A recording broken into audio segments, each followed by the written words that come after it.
All right.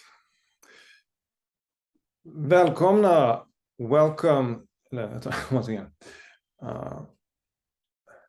Välkomna till Folkets Radio. Welcome to yet another precious interview with John Lamb Lash, a comparative mythologist, Gnostic scholar, and shaman. John, it's great to have you with us again. Good to be here. For those of you who haven't seen our previous interviews, I would really recommend that you do that, since you will benefit much more from this one. In our first talk, we discussed, among other things, the ancient mysteries and the mystery schools, the network of mystery schools that were spread all over the Mediterranean basin and Northern Africa and parts of the Middle East, and how they were completely obliterated by the Roman Church and forbidden. And we also talked about the sacred rite of initiation, which you, John, call the encounter with the organic light. And today we're going to expand on this topic and how you developed or perhaps rediscovered a method of having this encounter. And we agreed that a very good place to start would be in the 1960s, in the Psychedelic Revolution. So, John, why is that such a good place to start? Well, there was an element in the psychedelic revolution of the 60s, which I would characterize as a genuine quest, a genuine interest in having mystical experiences that were of a religious type. So not all of the tripping was recreational, you see. Certainly my tripping in the 60s with LSD was not recreational. And even though I didn't have the guidelines that I have today for using entheogens correctly, something guided me on a certain path. And I would say that there was a genuine and deep interest in the mystical dimension of life. And so some of my peers in that time were taking LSD with that intention. Of course, many others were just taking it for the thrill. All right. Just to begin with the basics, what is a psychedelic experience in a psychedelic? Well, the word actually means something that pleases the psyche, something that delights the psyche. And that definition, which is the etymology of the word, goes in the direction of ecstasy. So you see, in the early 50s, there was a famous historian of religions named Mircea Eliade. He was Romanian. And back then in the 50s and in the 60s, there were very few books about shamanism. Today, there are too many. And he wrote a breakthrough book in shamanism called Shamanism, Archaic Techniques of Ecstasy. And that word in that title is tremendously significant because it points to an often overlooked fact, which is that in trance states and under the influence of certain entheogens, certain psychoactive plants, the subject experiences ecstasy.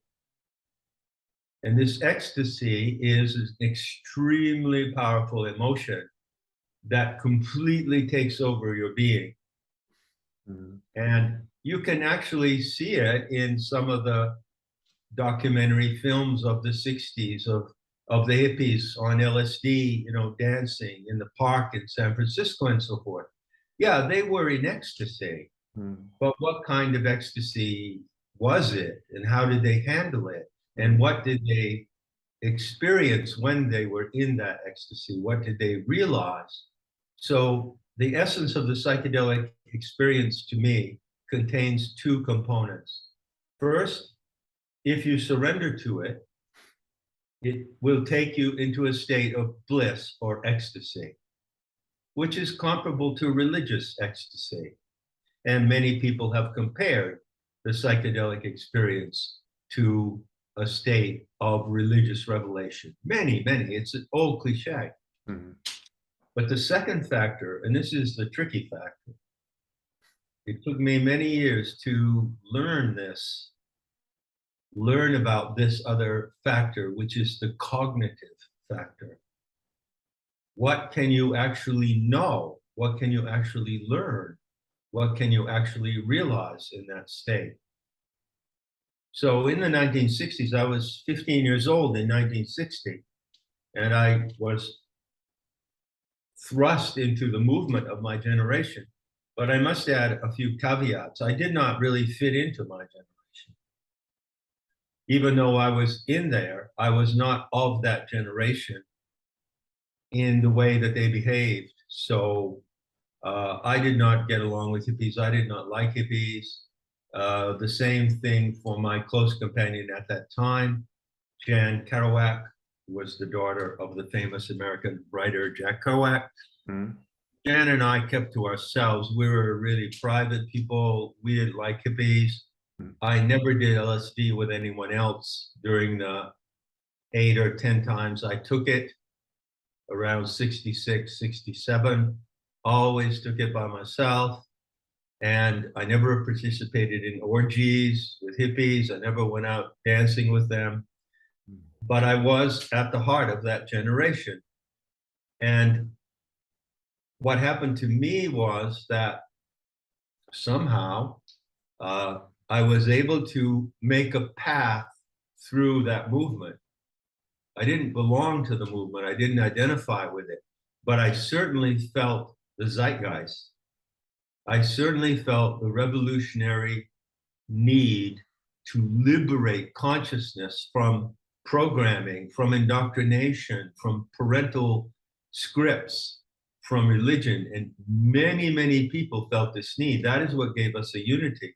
But something about me, I don't know, maybe it's inexplicable, led me to find my way through that and to take a path that eventually led me to the mysteries. And that's not, I don't want to go too deep into this, but there's a lot of speculation on what actually brought about the psychedelic movement. Some people claim that CIA played a major role by buying up tons of LSD and handing out to college students, that there were basically two movements, one underground, authentic counterculture movement, and then one more sort of devious that was sort of really about social engineering, but that they basically lost control of their own psyop finally, so they stopped it. I don't know how you view that. That's correct. That's more or less how I view it. Yeah. There was an authentic grassroots counterculture movement. Yeah. And I am a living survivor of that. I have never lost the beat. No. I have never dropped a stitch from the movement. And what happened was that, according to the way the authorities work, as you know, they saw in the youth movement a wave, a tremendous tsunami happening of revolt, rebellion. And they also saw, or thought they saw, it's better to say, they thought they saw possibility of enforcing their authoritarian mind control games through the use of LSD. They thought that LSD could be used as a tool for mind control. And so they hijacked a good part of the movement. And that hijacking was a terrible tragedy of my generation, my opinion. I'm extremely fortunate in that I escaped that hijacking. It didn't affect me. One reason why it didn't affect me was because I dropped out of college, you see. It's really important when you look back at that picture to bear in mind that there were in college at that time certain influential professors, namely Herbert Marcuse and others. And these men who came out of the Frankfurt School and that whole mafioso legacy had a very definite agenda of wanting to seize the genuine impulses of my generation and steer them in a leftist Marxist direction, which they did. I never had any part of that whatsoever. I was completely saved from all that. But it's important to see those were the factors in the equation. And if you ever read the book, it's by a man named John Marks, I think, M-A-R-K-S, about the making of the Manchurian Candidate. You'll see that it gives a very good coverage of how the CIA experimented with LSD on people. Not only did they do individual experiments giving LSD to subjects and not telling them and then filming them, but they also took over when LSD was made illegal in 1966. They played a large part in the underground market of LSD. So they thought that they could manage LSD as a tool to their purposes, and they couldn't. They couldn't, they say. Yeah, talking about the university, one other very famous, I don't know if he was a professor, scholar, Timothy Leary, he created this meme, turn on, tune in, and drop out. I think Richard Nixon called him the most dangerous man in America. And this meme really had a lot of impact, didn't it? Well, yeah. I mean, I dropped out.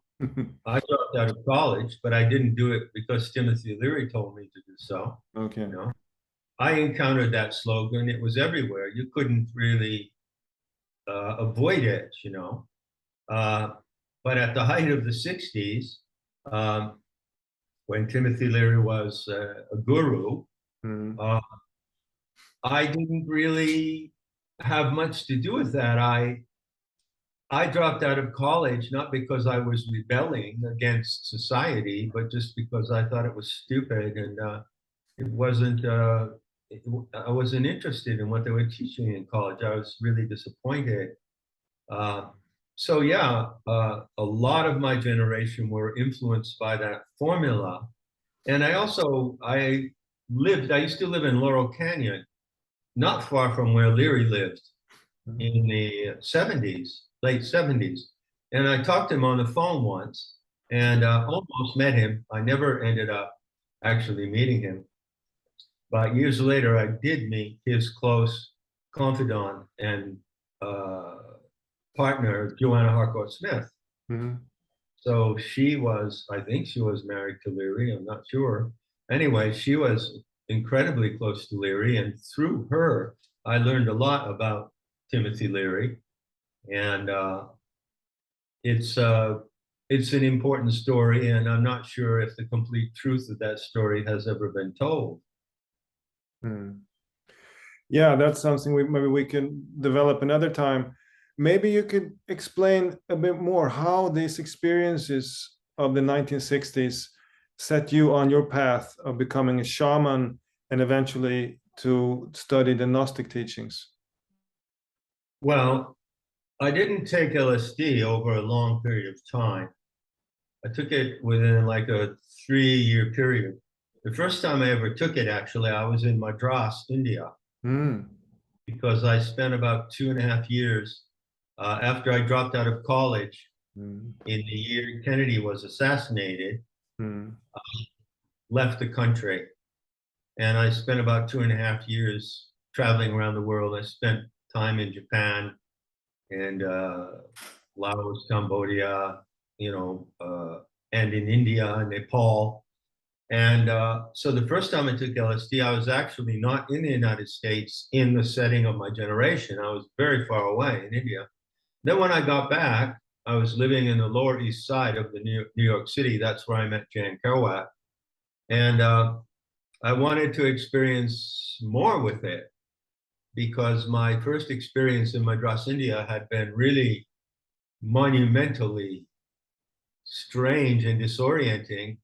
And I felt that I wanted to have that change of consciousness, altered state. This is the term. I wanted to go into an altered state, which is what shamans do. But I wanted to be able to handle myself there, So I took LSD intentionally in New York City, fortunately, I had the opportunity to have some of the best LSD, Sandoz, when it was still really pure. It was not adulterated. And what happened to me was I was really completely on my own path. I had found Zen in Japan when I was traveling in the Far East, and I was very attracted to Chan, which is the Chinese form of Zen, Chan and Zen. And I was extremely attracted to this idea of non-attainment Buddhism. Now, very few people know what that is. In fact, I don't know if I've ever met a Buddhist who knows what non-attainment Buddhism is. But it's the Zen spin. It's Satori, sudden enlightenment. It's just like enlightenment is something that just happens to you instantly, and you don't have to go through elaborate practices to achieve it. I was really attracted to this idea, and I think what happened to me in those early days when I was taking LSD in New York City was that I took LSD sort of with the idea that I was just going to have a sudden enlightenment, you see. And so I did it in a very solitary way. And I also did it in a limited way. In other words, I wasn't looking for kicks. I wasn't going out and going to hippie events. I just stayed by myself, and I just wanted to reach. I couldn't really define what I wanted, you understand? But what I was looking for was to reach some pure awareness of what consciousness is, and to have some pure, clear experience of what consciousness is. And I did have those experiences, fortunately. There are two things that guided me during my early LSD experiences. Like I say, I took them for a period of about 3 years. I experimented with LSD, and then for a long time I didn't. For instance, Jen and I were together at that time, and we left New York and we went to Mexico and we went to the country, and we never did LSD together. We never did anything, mushrooms or anything. But during those 3 years, I'd say there were two things that determined my particular way of undergoing the psychedelic experience. One of them was that I resisted hallucinating. Now, if you ask me why I did that, or how I even had the idea that I wasn't going to hallucinate, I can't exactly tell you. It's just something that I knew. I remember it so clearly because when people around me in that genre, hippies, talked about LSD, they always talked about all the hallucinations they saw. And I didn't want to see any hallucinations. I just wanted to see what was consciousness. And the second thing was the light, of course. The first time that I bought LSD in New York City, which was probably in 1967, I paid $5 for it. And I went to the house of the person, completely someone that I didn't know. I walked in, met him, we shook hands, we looked at each other. It was kind of a solemn moment. Mm-hmm. And, you know, okay, I respect you, you respect me, I know why you're here. And I gave him the money, and he had this tab of Sandoz, and he put it in my hand, and he said, "May you see the clear light." Mm-hmm. Now, that will give you some idea of how some people at that time were serious and sincere mystics. Wow. Who used LSD in the correct way. Mm-hmm. And so this thing about the clear light is really interesting. Alpert, Leary, and Metzner talk about seeing the clear light in their book, The Psychedelic Experience, which is an excellent book, by the way. Mm-hmm. Even today, if anyone wants to take LSD, read it. It talks about ego death. which is the essential requirement for a true experience. And I thought, well, what about this thing about light, light? Well, anyone who's taken LSD, good LSD, knows that there are two primary phenomena that happen to you when it comes on. One is you hear a ringing sound, a really high, steady, sweet, very, very sweet ringing sound. And there's something about this ringing sound that's ecstatic. It's beautiful to hear it, and it kind of carries you into the trip. And the other thing is, of course, the light that you see. I mean, everything is so brilliantly illuminated by the light, and you can see the microscopic details of everything. You're looking at your own hands. You can see the cells in your own hands, and everything is magnified in this tremendous light. So I had that experience of light.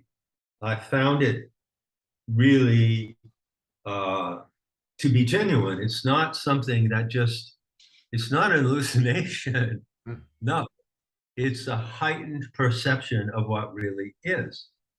But that experience of the clear light of LSD was only kind of a clue, because later on, much later, in my path of shamanism, I came to realize that there was another kind of light, which I call the organic light. And that is not a clear light.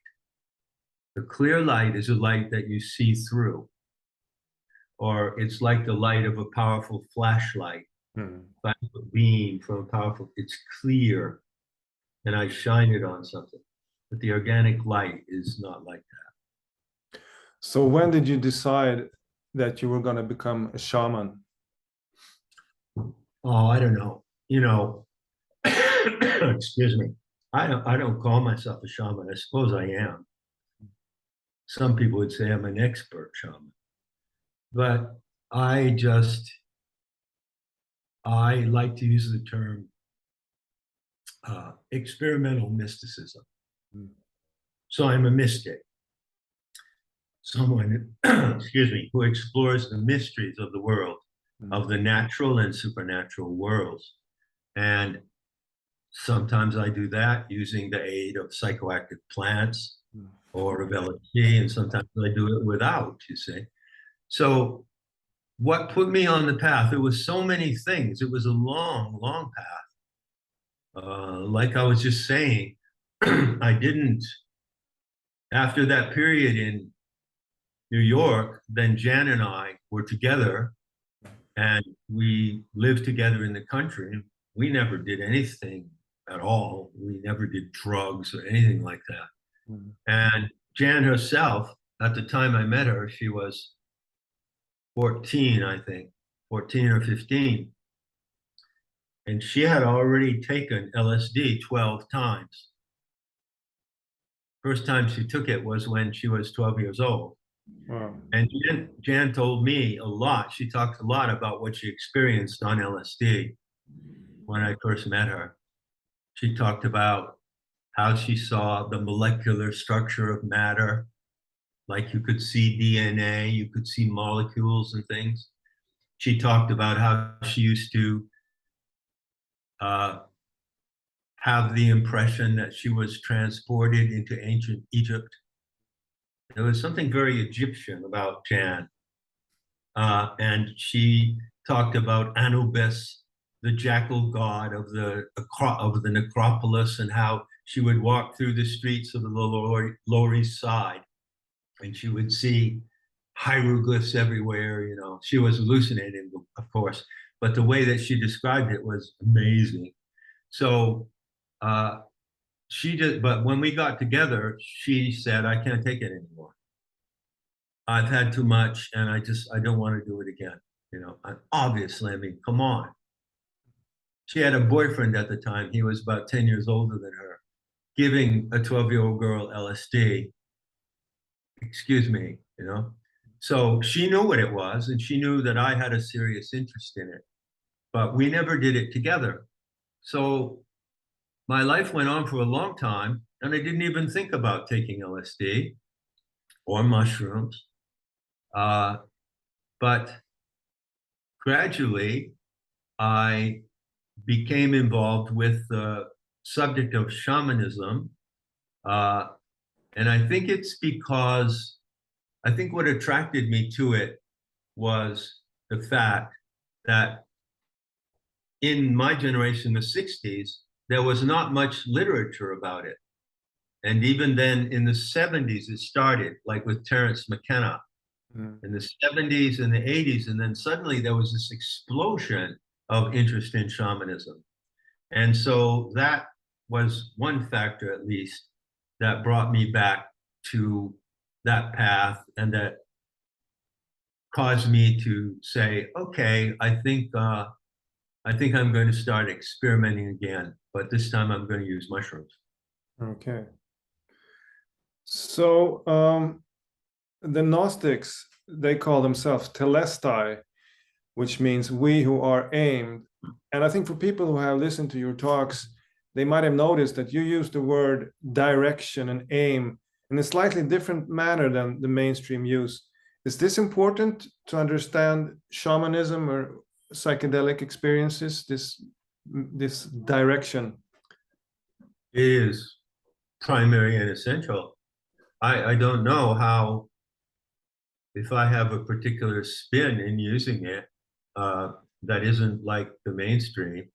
But no, this is direction, self-direction are primary concepts in what I teach, in my whole worldview.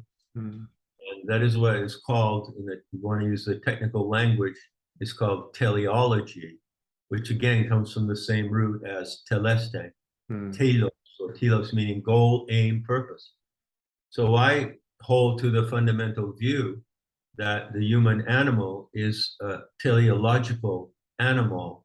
It's an animal that lives by being goal directed by goals, you see. And the way that the direction of a goal, the direction of any person takes in their life, depends on the narrative of their life. So these are fundamental concepts of what I teach. I teach that there must be a guiding narrative, and that narrative directs you along a certain path in life. And if you don't have a guiding narrative that you know by heart and love and trust, your life is going to be like without a compass, and you will not find your purpose. And is this also present within the shamanic experience when you have this experience? Well, it is if you intentionally make it present. Unfortunately, this is not the case. I am pretty sure now, because I've been talking about this for how long? I don't know, 20 years, maybe 15, who knows what time is. But I am pretty sure, correct me if I'm wrong, that I'm the only individual talking about shamanism, entheogens, LSD mushrooms, who proposes the method of the telestic trance, which is a directed trance. I mean, people experiment with DMT. You can read, hundreds of blogs. You can watch thousands of videos of people talking about their ayahuasca and their DMT experiences. But that's not what I do. I do it in an intentional and directed way. That's what telestic means. It means directed, aimed for a purpose. And others don't seem to be doing it that way. I suppose they just think, well, oh, DMT, okay. Well, take some DMT. Yeah, and I have a purpose. I want to see how it affects me. I want to learn something about consciousness or something vague like that. But no, the method that I have discovered and teach is very rigorous and very precise. You go into the trance with a question, and that question is your purpose for altering your consciousness. And then when you're in the trance, this is the discipline, because not everyone can do this. You have to remember the question. Mm. And then if you have been able to bring yourself to the organic light, you actually ask the question to the organic light. And that is the purpose of the experiment. And that is secret method of the mysteries. That is exactly what they did in the mysteries. And they called it instruction by the light. Mm. That's an exact term. You can find that in Not in His Image. Yeah, so I'm looking very much forward to ask you more in detail about your protocols.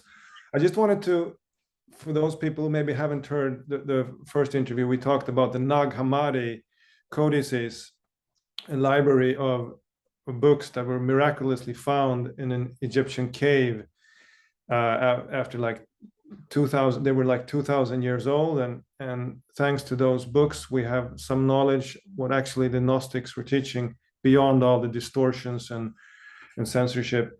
So I read somewhere that you said that you have read these texts like 20 times. I'm just wondering, did you, when you were born the same week that these texts were found, did you have like a feeling early on that you had some certain connection that this was going to be like your destiny in life? That... Well, that is a fact, as far as I know, and it's a curious one. Hmm. So they are said to have been discovered in the first week of December 1945. So I was born in the first week of December 1945, right? So what do you make of that? Well, I would say this. I was really intrigued by the word Gnostic when I first encountered it. And yeah, and that was in my teens, probably when I was reading Jung. Mm-hmm. But like Gnostic, it's like, it didn't mean anything to me. You know, it was sort of like a cloud in my mind. And every time I would look at it, I would say, oh, Gnostic, you know, what's that? You know, and it would kind of change shape. And so I had a certain, I wouldn't say that the fact that I was born in that week created some magical connection. No. As a matter of fact, when I first began to read the Nag Hammadi, when they came out in 76, 77, right? Mm. So I would have been like, 45, 30, 35 years old, whatever. I couldn't make any sense of them at all. And one of the reasons why I went back and read them over and over again was because I couldn't make any sense out of them. They were so muddled and contradictory and fragmentary, and you know, and yet I kept going back and going back. There was something that took me back to them over and over again. So first I just read only the Nag Hammadi Library in English, which is the standard English edition. And I have to warn you, if you can read that and make any sense out of it, then you are truly a genius, mm-hmm. because it's just garbage. It's gibberish, you know? But so then I went on to other things, and I started to like find more books about the Gnostics and the mysteries. I was always fascinated by the mysteries since I read The Birth of Tragedy by Nietzsche when I was 16, where he talks about the Apollonian and Dionysian mysteries. And I remember like, what is he talking about? Because he really doesn't explain what they were, because he wasn't a scholar of religion. And it was very, I have to emphasize to people listening, you know, I'm really old, I'm really down the road, but for the good part of my earlier life, it was hard to find anything about these matters. You know, it was really difficult. Now there's hundreds and hundreds of books available. So gradually, somehow, that curiosity about Gnosticism grew. I read the Nag Hammadi. I got fascinated by the figure of Mary Magdalene. I had kind of a Mary Magdalene fixation, and that kind of leads into Gnosticism. And there was a trigger moment at some point. I think it was around 1997. That's when I started to write a book called Lord of the Clones, which turned out to be Not in His Image. And there was a trigger moment when suddenly it was like, I don't know, it was like a shock went through my system. And I said to myself, okay, finally, I'm going to go to the Nakamani and I'm going to crack it. I'm finally going to crack it. And I don't know what gave me that determination. It just came up out of my innermost being, but that's exactly what I did. So what was it pulling you back, reading it over and over again? It was something you sensed in it, right? Yeah, I sensed that there was something in there that you couldn't find anywhere else, which is definitely true. Mm-hmm. I certainly was attracted to it because of the primacy of the goddess figure, because I have always been a goddess boy. And all my life, I have been in love with the mythological image of the goddess, So books like The White Goddess by Robert Graves were like what the Bible is to other people. That was that to me. And also, it's good that you bring this up, because I realize as we're speaking that another factor that led me to the wisdom goddess herself, the divine Sophia, was that I was researching many books about goddess religion. And there was a movement I think it was in the late 70s and into the 80s, to some degree involving feminist scholars, but it was a genuine movement, and it was called goddess reclamation. Mm-hmm. So there were books and scholars and people who are trying to say, let's go back to the ancient roots of Egypt, Sumeria, Greece, wherever, and let's dig out the body of the goddess, because she's been buried under a lot of trash. And let's restore the image of the goddess. And I was tremendously attracted to that. And that was another vector that led me down the course to that final moment where it all came together I think it was in the spring of 1997.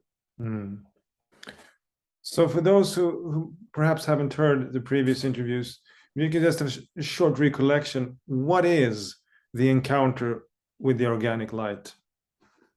Well, it's a unique experience, and I consider it to be the most beautiful experience of which a human animal is capable. I say that because the organic light is a phenomenon of nature. It's not an hallucination. It's not something that happens in your mind. It's a phenomenon of nature, just like waterfalls, giraffes, rivers, the dirt under your feet. But it is the presence of super nature, of a supernatural living luminosity that is alive, okay? And the experience of this light happens in a trance state. You are in ecstasy when you see it. You are in ecstasy even before you see it. Ecstasy brings you to it. And then when you see it, there is even a higher ecstasy. But I have to emphasize something. I don't know. One of my problems that I have in communicating and teaching is that I'm really a solitary figure. And I'm not social, and I never have been.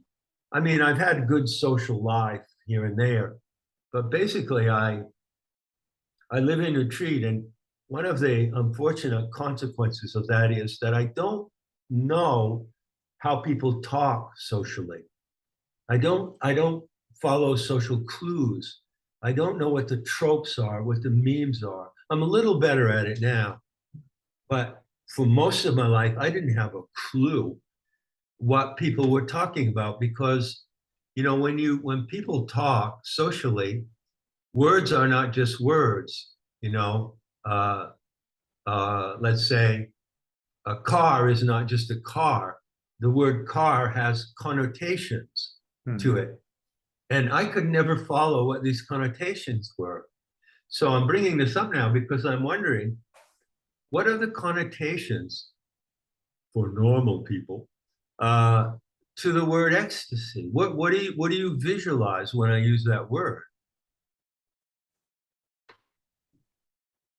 You're asking me? Yeah, I'm asking you. Why not? You're the only Yeah. one here right Well, I guess it's a feeling of very strong bliss and pleasure and sort of harmony. But how does someone in a state of ecstasy behave? How do you picture their behavior? Are they shouting and dancing and waving their arms? Probably could be, yeah. It probably could be Okay. part of a sexual experience, I guess. They also could be in lotus posture with their eyes closed and in meditation, right? Well, I guess, yeah. Yeah, some people claim that yogic practices lead you to bliss, right? Mm. So the point I'm making is that when you're in this state of ecstasy, you don't, one of the rules of the mysteries is that you don't exclaim. That's what it's called the mysteries. The mysteries are the places, are the rituals when you experience ecstasy and surrender in the presence of the supernatural, but you don't exclaim, you don't shout out. The word mystery comes from a Greek word muein, which means quiet. You can murmur, but you cannot shout. And so when you're in the presence of the organic light, which is the most beautiful experience anyone can have, it's the most beautiful sight. You don't wave your arms and shout and jump around. You're very calm, very sober. You say that's part of the discipline, and you can't hold that experience unless you are calm and sober. You see. So the main point is of this practice, telestic shamanism, is that you use the psychoactive plant as an emissary. The plant is the one who takes you to the presence of the organic light. You say, well, why can't you get there yourself without it? Right? I often get this question asked. Well, you can. And in some cases, I have gotten to the organic light. You know, it came to me spontaneously and to others as well. But if you want to go there deliberately with a question to be instructed by the wisdom goddess herself, who is your divine mother, then you use these protocols. And the purpose of the plant emissaries is twofold. One, they allow you to put your ego aside. Okay, how do they do that? It's brilliant the way they do it. When you accept like a psilocybe mushroom, like cubensis or mexicana, and you drink a potion or you eat the mushrooms, you are actually letting that species borrow your nervous system. And they will run your nervous system in a way that you can't run it. And they will take it to a heightened level because that's what they do. That's why they exist. They're benevolent allies and teachers. And in taking you to a heightened consciousness, they allow you to have the privilege of your ego melting away. Now, you don't entirely forget who you are. You don't get amnesia. You don't freak out because you can't remember your name. It just doesn't matter who you are anymore. You're just a naked, anonymous witness to the most sublime sight in all of nature, which is this light. And this light, what I'm telling you now, by the way, was it never was allowed to be told. Yeah, I wanted to ask you about that also. The mysteries, the ancient mysteries, were protected by a vow of silence, not to speak publicly. Was this something you thought about before going public with the mysteries, that the time had come to sort of break this vow? Yeah, I thought about it a lot. excuse me, you can't imagine how much I thought about it. And I still do. Because it was a big thing, at least for me it was, you know. And I know why. It was a big thing because I know why they did not talk outside their mystery cells about what I'm telling you now. They didn't, because I've explained it in Not in His Image. It's like if I knew a beautiful place by a waterfall and a pool and some beautiful rocks and a garden and magical animals around, you know, and I used to go there all the time, and it was just a place of such beauty and bliss. And you're my friend, and I want to take you there. Well, it's better if I kind of just take you there blindfolded. Because if I describe it all to you before I take you there, you see what I mean? Mm-hmm. Have the expectations. Yeah, you have expectations, and also because who knows what you will think, who knows what the people that are listening now think about what I'm saying. I can describe the properties of the organic light in great detail. And I can assure you that they are the same for everyone who has them, who has that experience. But the Nishas decided, well, we take great care in choosing people into our inner circle, and we take great care in following our protocols. So we trust that our method will allow people to reach the organic light, but we're not going to tell them what it's like to be there beforehand. We're just going to leave them to have the pure spontaneity of the experience, you see? But I broke that vow, and I've described it extensively. And yeah, I do, I think about that now and then. Believe me, I do. Just on this point that a lot of people are opposed to the use of any substances, saying that one don't need drugs, quote unquote, to have a mystical experience. I want to read a short quote from your book, Not in His Image. Initiates in the mysteries realize that the goddess requires of those to whom she reveals herself the humility to admit that they cannot fully know what it means to be human without the inspired guidance of non-human beings, including plants. So. Yeah, you know, I would say to those people, first of all, I've had it both ways. I've had extremely intense, brilliant, life-changing, mystical experiences. Yeah, right.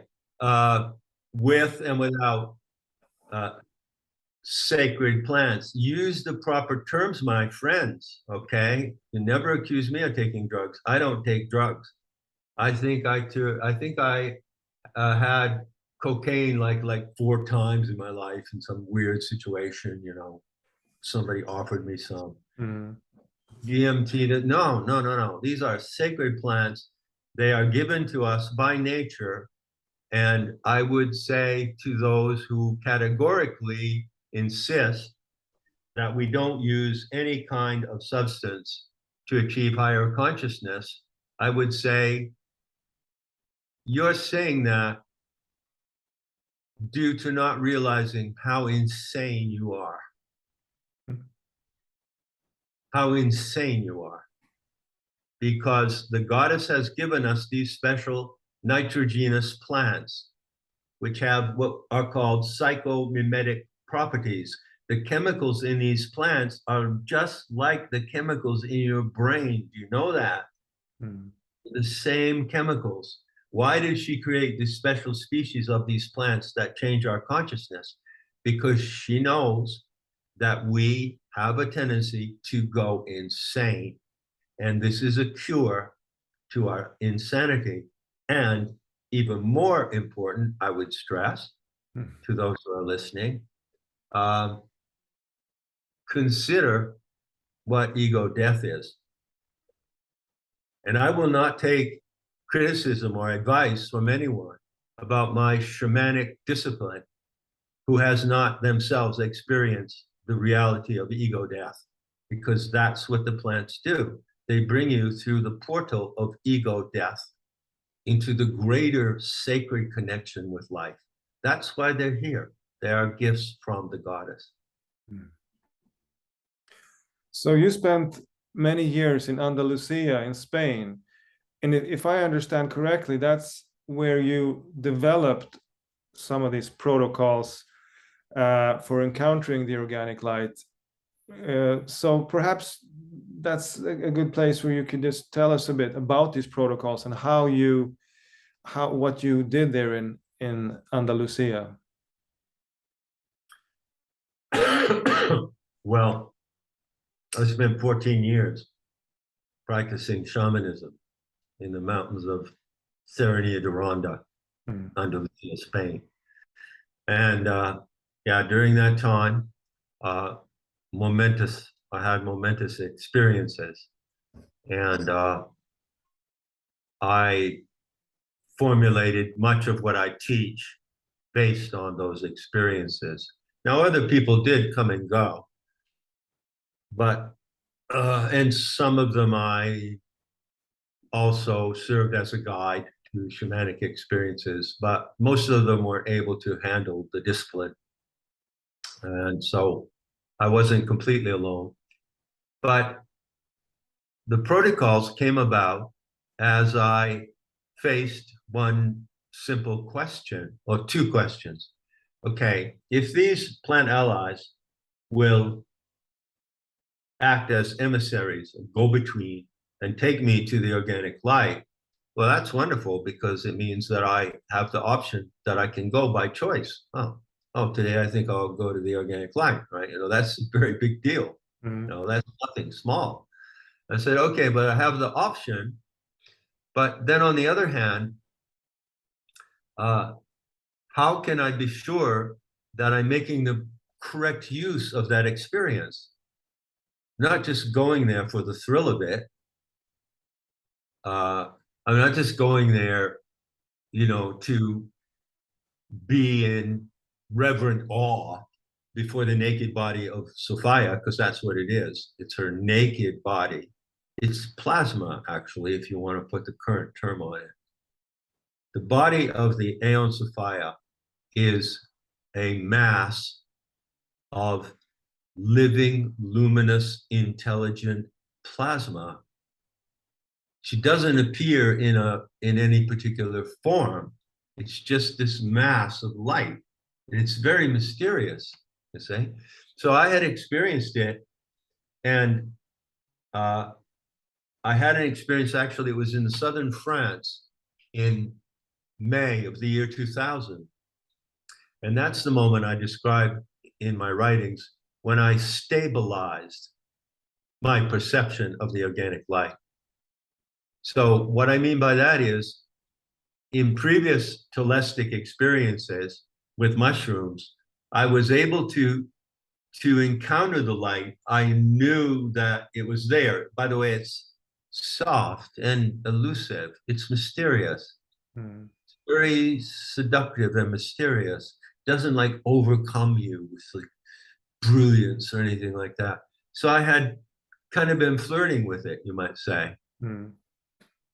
And then I had this experience in this little shepherd's cottage in the south of France when I had encountered the organic light enough times when I could stabilize my perception, which means that once I saw it, I could keep it in my attention.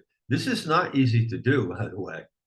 I assure you. And I can tell you that there are not a lot, but there are some people around the world who have done this with me, and they will tell you that they cannot do it in the way that I can, not yet, but they know that it's possible to do it in this way, to hold it. And then when I went to the Serranía de Ronda in 2003, I had the ideal environment out in the mountains with the vultures and the beautiful sky and everything, and the night sky and the clouds, to really, really get into it. And it was from doing it over and over again that I formulated the protocols.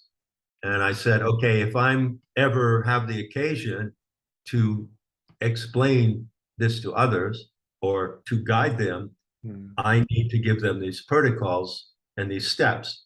So the protocols are really simple. There are quite a few, but I'll just name the main 5 protocols. Did I send you a memo on the protocols, by the way? No, I think you just sent me a link to an interview where you talk about it briefly. Can I Okay, just, yeah, I'll send interject? you the memo. Yeah, and also with the protocols, are we talking about mushrooms or LSD, or is it? Yeah, we're talking about mushrooms. Yeah. Yeah, LSD, you can see the organic light on LSD. That's been proven by myself and someone else, but you can't interact with it. So the protocols are very simple. Right. First of all, you don't hallucinate. You know when you go into this and you drink a mushroom potion and you start to hallucinate, you have to stop. You cannot hallucinate. You do not close your eyes. You keep your eyes open all the time. You do not sit down or lie down. You stand up. How do you stop the hallucinations if they come on? Well, it's a good question. See, the tendency to hallucinate will be will influence you to the degree that you are still in your ego, because it's the monkey mind of the ego thinks that hallucinations are very amusing and wants to be entertained. The monkey mind of the ego is like someone who is in the virtual and plays computer games and prefers that to reality. So there's a ratio between your ability to just say, no, I'm not going to allow these hallucinations to overwhelm me, and your ability to surrender your ego. And you don't get there unless you can surrender your ego. But as you do, it makes it easier not to hallucinate. There's another saying we use, stay behind the medicine. Stay behind the medicine. That means that you take the medicine, you drink the tea, or you eat fresh psilocybe mushrooms, and this is a powerful medicine, and it starts to influence your psyche. And if that medicine is behind you, it pushes you. So it'll push you to hallucinate. It'll push you to laugh. It'll push you to have silly, ridiculous ideas, which you think are fantastically brilliant. No, you keep the medicine in front of you, and you stay behind the medicine. You stay sober. One of the things that people typically do when the trance is coming on, all this is done out in the wilderness, by the way. You do not do this in a city. You do not do it in an office, in a hospital. You do it in wild nature. Stamp your feet. When the trance starts coming on, you have to stamp your feet, get grounded, stay grounded, stand up, keep your eyes open. And then there are certain phenomena that start to appear, which is the first thing is you begin to see, even though you're not hallucinating, you see these veils. It's like you're out, say, in a field, and there's some grove of trees over here, and then there's a field, and maybe there's a little pond down there, and there's some mountains. So you're in the natural panorama, and you're just watching it. Watch nature. Look at what is there. Do not look for something that is not there. Okay. So you're looking intensely, but not staring. You have to keep your eyes kind of soft, but you look intensely into nature, like with the look of a child, in the eyes of a 1-year-old child. You see that look? That's the look you have to have. And as the trance comes on, people will typically see that there's a kind of transparent veils across your field of vision. And they're lace-like, and they sort of move and dance back and forth like this. This is a very important moment. You're not hallucinating. Those veils are actually membranes of the organic light. And I used to call them her undies, her knickers, her underwear. They are like the lace underwear of the goddess, which shows you when you can see that, you are getting close to her naked body. because the organic light is her naked presence, okay? So at that point, something really important comes up, and this is related to another protocol, which is when the power of the mushroom starts to take over your body and you notice the effect, you speak to the plant ally. And you can do this out loud, and people often do. So there you are, you're starting to feel it. Come on, you know that you're feeling things that you wouldn't feel if you hadn't drunk that tea, right? And you know that you have given your nervous system to another species. You know what you're doing. Okay. Then you say to them, I am a fearless warrior. I am a lover of beauty. I do not need to be tested. I cannot be tested. Take me straight to beauty. And this is a formula that we use because typically what happens when people do these practices without discipline is that that's when they start to have demons and my fears, and they get paranoid, or they start to think, well, I'm not a good person, or they have bad feelings. And of course, everything is enormously exaggerated because you're in an altered state. And it's often been said, and I really, really reject this view. It's often been said, well, that's the torment and the ordeal that you have to go through, like a rite of passage, in order to get to the sublime realization, right? So you should accept that you're going to have demons and angels, and you're going to see serpentine forms in the lace. Often they take the form of dancing serpents, and that scares people, you know? And that is her intention. It's not her intention to scare you by showing you that. She shows you that. Her intention is to show you that if you have fear in yourself, you cannot approach her. She doesn't make you afraid. And in the presence of the organic light, believe me, there ain't nothing to be afraid of, not even death.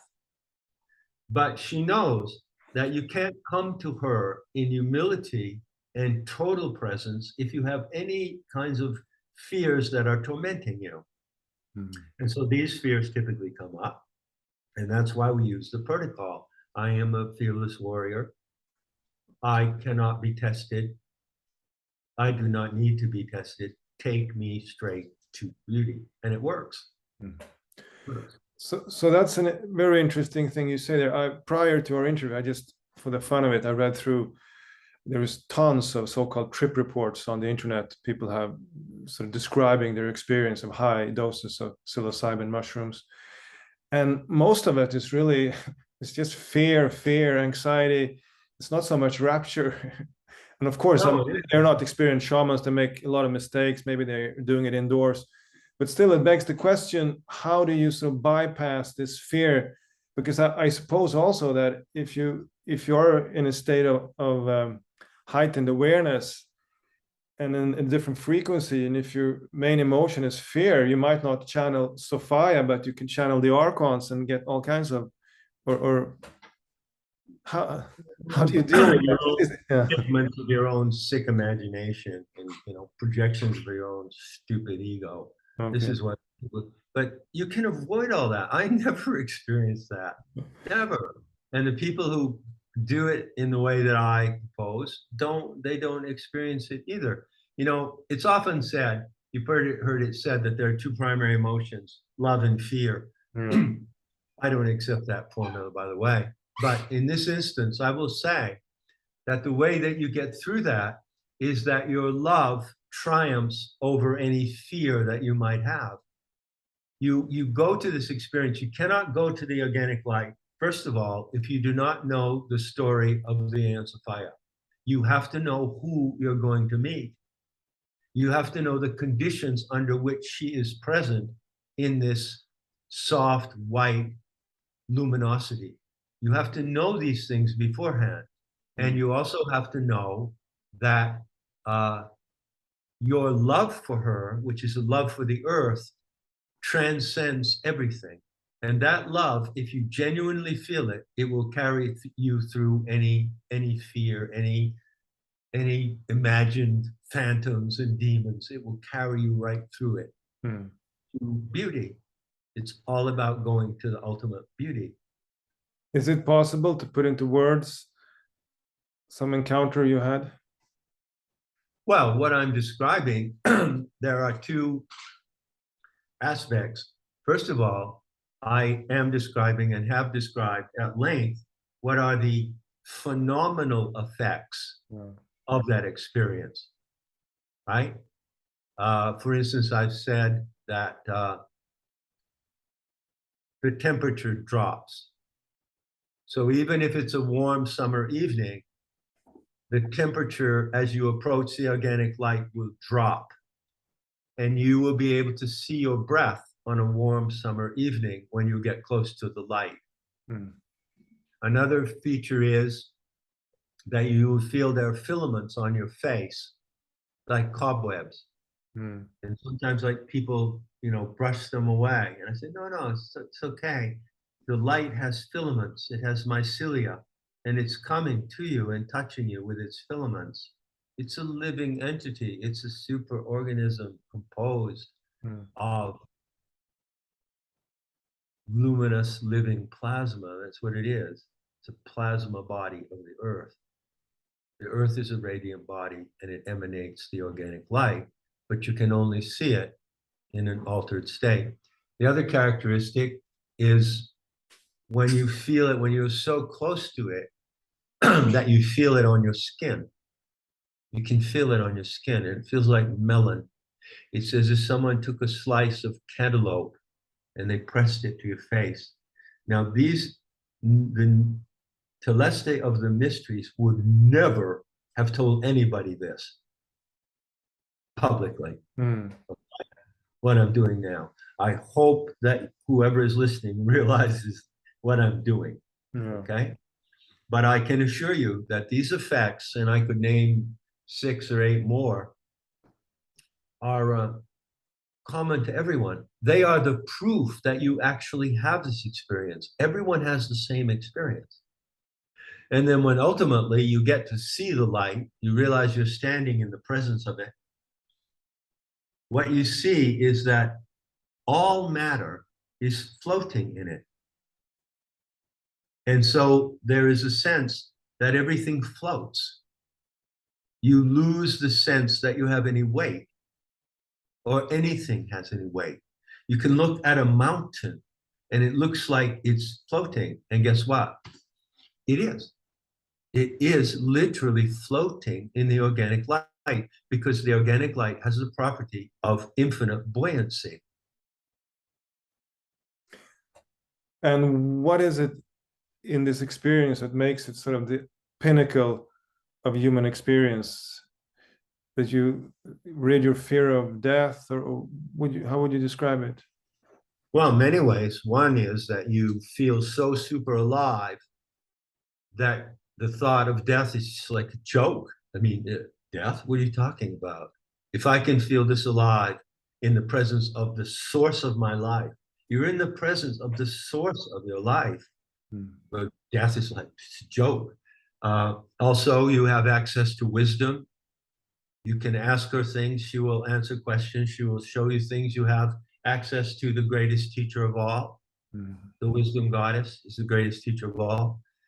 But it's just indescribably beautiful. It's the most beautiful thing in the world, is to see this. But when you see it, you don't jump up and shout and jump up and down. You will break the trance if you do that. You have to come to her with a certain calm and steady poise in order to maintain that experience. So, yeah, it's, I don't know what else can I tell you about it? I wish there some other people who succeeded in experiencing the light among my students and friends were here, and they could give you a word, because just coming from me, you might think, well, what the fuck, you know? He's the only guy that knows this, and he's the only one who's talking about this, but I'm not. I'm not. So we're going to wrap this up there. I want to bring up one more thing, just to introduce it with a topic, with a quote from your book, Not in His Image, which, by the way, I recommend everybody to read. It says, co-evolution with Sophia depends on contact with the goddess in her epiphany of the substantial milky light, as the ancient initiates experienced it. But such contact is impossible as long as single self-identity dominates consciousness. And this thing, single self-identity, many people have talked about, like, for instance, Albert Hofmann, who discovered LSD, that this is really plaguing our culture and our civilization. Can you speak a little bit to that? Yeah, it's a big issue, and I appreciate you bringing it up. It's relevant because it's it's not only an issue that comes up in the discussion of the organic, but it can also come up as an obstacle. Say, single self-identity is, in a way, just a fancy way of talking about your ego, you know. But in a deeper sense, what it means is that there's a paradox in identity. You are an individual. There's no doubt about it. You know, there is you, and there's never going to be anyone like you again, and there never was before. You are a singularity. Every one of us is a singularity. And so that is the truth about the single self. But the other side of it is that you can't know that truth if you just hold it by yourself. See, that's the pit of narcissism and self-obsession. When you hold that awareness of your human singularity in the presence of the source that gave you life, then it's transcendent, you see? So in and of itself, it's a dead end. But I must emphasize that in conclusion, and maybe this is an important qualification, repeated experiences and encounters with the Aeon Sophia do not dissolve your identity. They, in fact, make you stronger as an individual. But you're just an individual who knows that your life is not yours in the first place. Her life. You are just an expression of her life. And this is the most beautiful transcendent truth that I could share with you. There is this, as we talked about, Albert Hofmann, who discovered LSD, I think also maybe in 1945 or something. A lot of things happened in that year. He wrote a book towards sort of the end of his life called LSD, My Problem Child. Right. Where he talks about it as a wonder child that really had sort of the potential to heal this human separation from nature. I just want to read you a short quote and get your take on it. He talks about, quote, a catastrophic destruction of the environment that could not have emerged from a consciousness of reality in which human beings are not separated from the environment, but rather exist as part of living nature in the universe. Healing would mean existential experience of a deeper self-encompassing reality.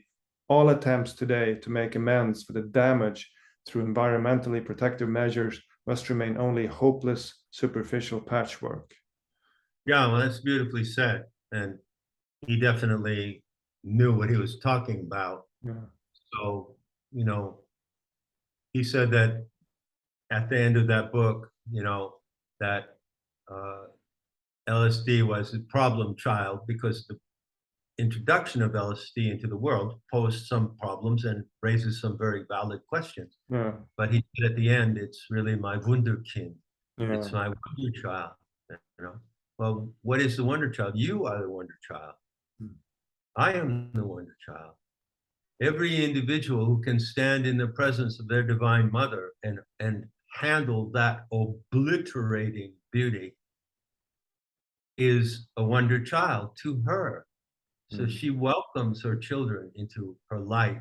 And this is another effect that I can describe to you, that when you're in the presence of the organic light, it's an animal. It acts like an animal. It has emotional and animal reactions. And when the Aeon Sophia knows that the human animal standing in front of her knows who she is, you go knowing who she is, otherwise you're not going to get there, then she flushes amber. So this is a real effect. Generally, the optical quality of the organic light is soft, white, and it has the texture of marshmallow. But there are moments when it blushes. When she has emotions, the light blushes. And one of those blushes is the blush of amber, which is the way she shows. It's like through that, she says to you, yes, I behold you. You are my child, beholding your source. It's all really very simple. It's like a magnificent fairy tale that's completely real. Yeah. I remember when I saw this movie, Easy Rider, I think it came out 1969, and I saw it again like 30 years later, and I understood it more then. And these two motorbikers go out to find the true America, and there's a lot of trips and parties, but at the end of the trip, they get sort of killed by some rednecks. But before that, one of them, I think Henry Fonda plays this role, he says to the other one, "We blew it." And I realized the second time I saw it that it probably meant the 60s. And there's a psychedelic scholar, Robert Forte, he has said that a sort of direct experience of the divine is the goal of spiritual seekers everywhere. But without the proper framework to understand mystical experience, even glorious encounters with the divine can be problematic or confusing. And it has to be sort of a framework to exist, to structure and define these experiences. I don't know if you agree with that, and if maybe you could just say a few words about your own mystery school. Well, I do agree with that. I met Robert Forte, by the way. I met him at the International Psychedelic Forum in Basel. All right. Okay. Okay. Yeah, I agree. But what does he propose for a framework and a discipline? I don't know if he has one, but I sure do. So the framework is the story of the wisdom goddess. You have to know the story. Getting back to our initial point, being directed, the story, the narrative tells you what you're going to see, who you're going to meet. And then you follow these specific protocols, which are simple, in order to stay on track. Because when you go into high trance, you're not in control of your body necessarily in the way that you are normally. So it's a discipline, and it's a discipline that I teach, and I don't know how many people even know that I teach it, but it's the same as the discipline of the ancient mysteries. So I recovered it and I restored it, and it's my great pleasure to tell you that that's what I did. Where can people find your school? Nemeta on the internet, so platform, NEMETA. .org, yeah. Yeah, .org, Nemeta.org. So just that's my social media presence. I don't do Telegram or I don't do anything else. I don't do Facebook, So just one final question. You have talked about many times that we have been torn out from our sort of primordial connection with Gaia, with the living intelligence of the planet. What does it mean for a society to have the mysteries as compared to not having them?